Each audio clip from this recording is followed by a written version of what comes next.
मधुबन के बाबा, मधुबन के बाबा मुरली वाले, आपका क्या कहना, आपका क्या कहना। ओम शांति। 29/7/2021 प्रातः मुरली बाप दादा मधुबन। मीठे बच्चे, ये भारत भूमि निराकार बाप की जन्मभूमि है। यहाँ ही बाप आते हैं तुम्हें राज्य सिखलाकर राजाई देने, तुम्हारी सेवा करने।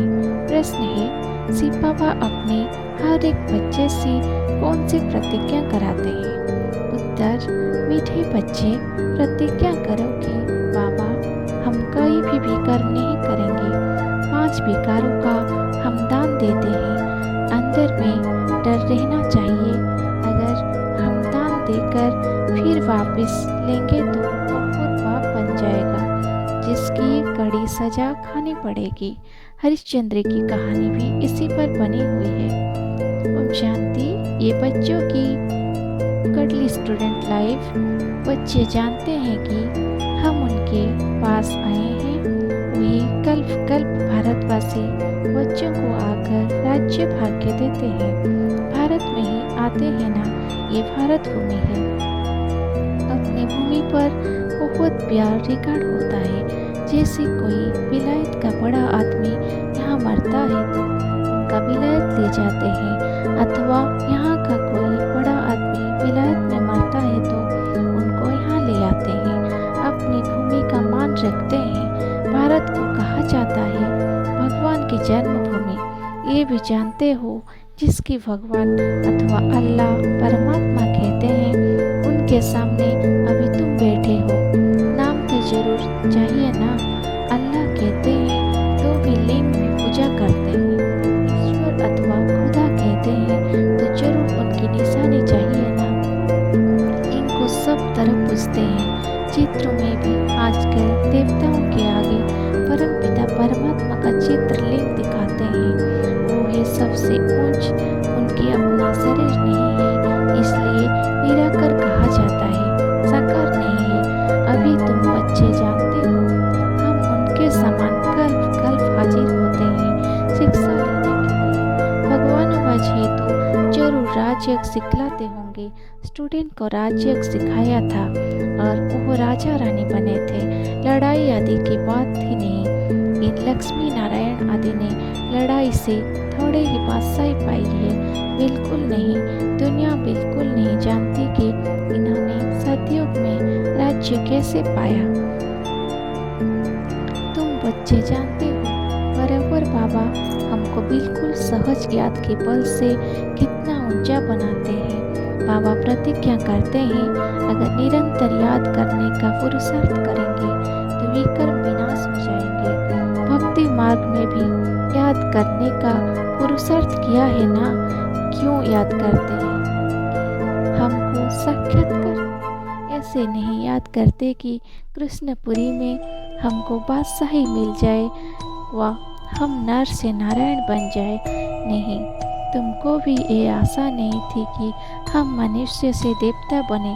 गाते भी है मनुष्य से देवता किए। तुम देखते ही बराबर कलयुग के बाद सतयुग आएगा। कलयुग में इतने मनुष्य हैं, सतयुग में एक धर्म होगा। अभी तुमको आत्मा और परमात्मा का भी ज्ञान मिला। दुनिया में एक भी मनुष्य नहीं जिसका आत्मा का ज्ञान हो। आत्मा में 84 जन्म का पाठ कैसे लूधा हुआ है, ये कोई जानते नहीं। ये अक्सर भी कभी कहीं से नहीं सुने हैं। बाप तो है ज्ञान का सागर, पतित पावन निराकार।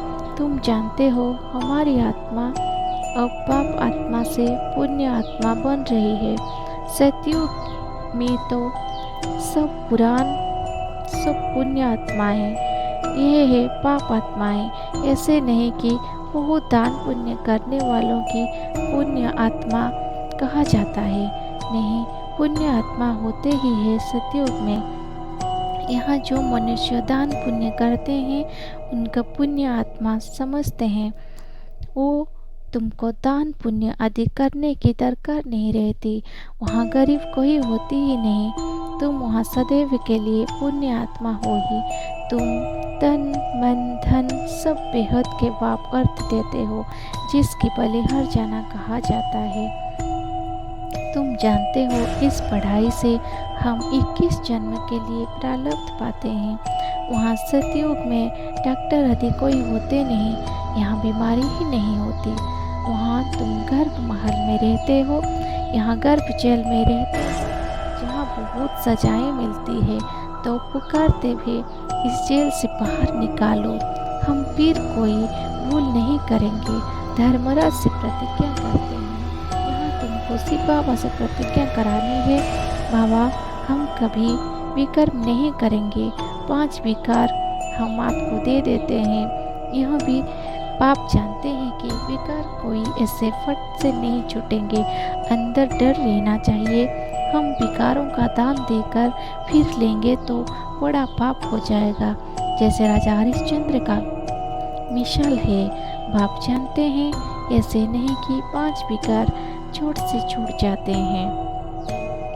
मीठे मीठे सिखलाते बच्चों प्रति मात पिता बाप दादा का याद प्यार और गुड मॉर्निंग। रूहानी बाप के रूहानी बच्चों को नमस्ते।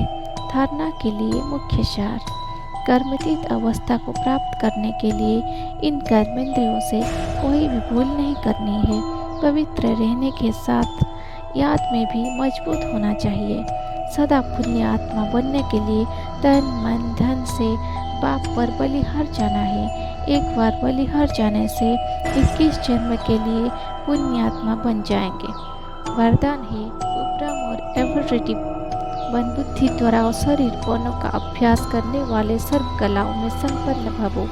जैसे सर्कस में कला दिखने वाले कलावज का हर कर्म कला बन जाता है, वे कलावज शरीर के कोई भी अंग को जैसे चाहे जहाँ चाहे जितना समय चाहे मोल्ड कर सकते हैं। यही कला है।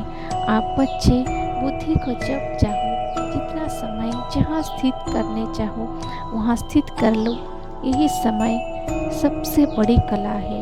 इस एक कला से 16 कला संपन्न बन जाएंगे। इसके लिए ऐसे उपराम और एवर रेडी बनो जो अडर प्रमाण 1 सेकेंड में अशरीरी बन जाओ, युद्ध में समय न जाए। इसका स्लोगन है सरलता और सहनशीलता के गुण का धारण करने वाले ही सच्चे स्नेही और सहयोगी है। ओम शांति।